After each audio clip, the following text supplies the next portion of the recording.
Hello everyone. Gusto ko lang i-share yung mga iba't ibang klase ng pound cake ng Bath and Body Works na Body Mist. So, unang-una, syempre, ang strawberry pound cake. Etong strawberry pound cake, ang dami sa mga users ng Bath and Body Works na favorite ito.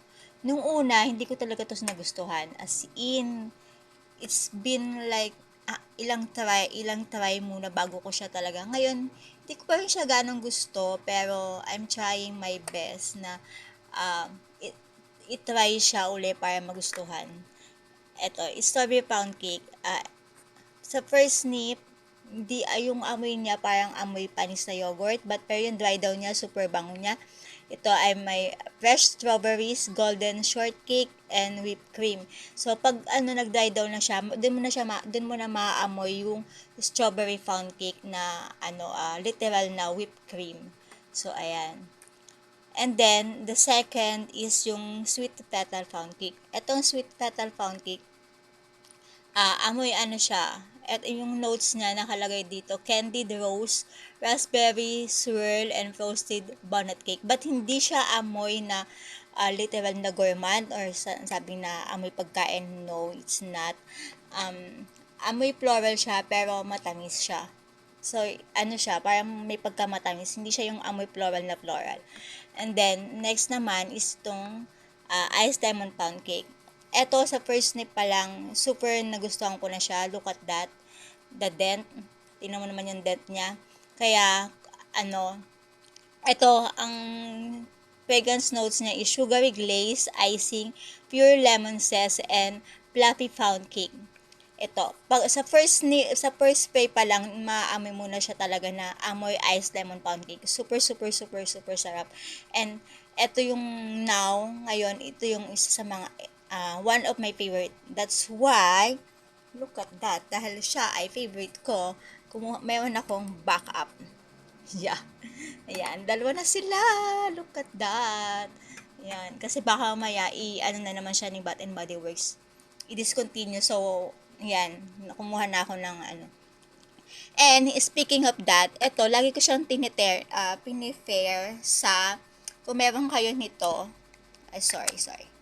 Kung meron kayo nitong, soap na Alwehab, ayan, super bango pag tinerno mo silang dalawa.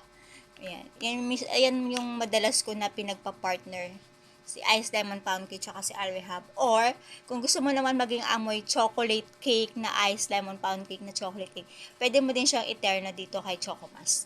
So, ayan. At ayan ang mga, dito naman sa Sweet Petal Pound Cake, mabango siya by itself kung i-spray mo. Pero, gusto ko din siyang tiniterno dito kay Rose.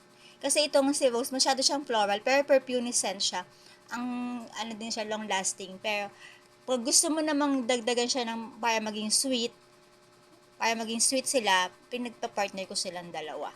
Or, pwede mo din siyang i-partner dito kay, kung meron kayong whipped rose latte or yung bago nitong packaging, yung um, whipped rose vanilla ba yon? Yun, pwede mo silang i-partner.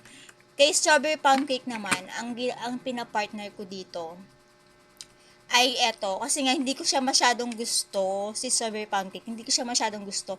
Pero itong si strawberry snowflakes, as in, mas bet ko siya kaysa kay strawberry pound cake. Kaya ang ginagawa ko, pinagpa-partner ko, si strawberry snowflakes at saka si strawberry pound cake. Siguro nagkataka kayo kasi bakit magkaiba sila, pero silang strawberry pound cake, pero magkaiba sila ng packaging.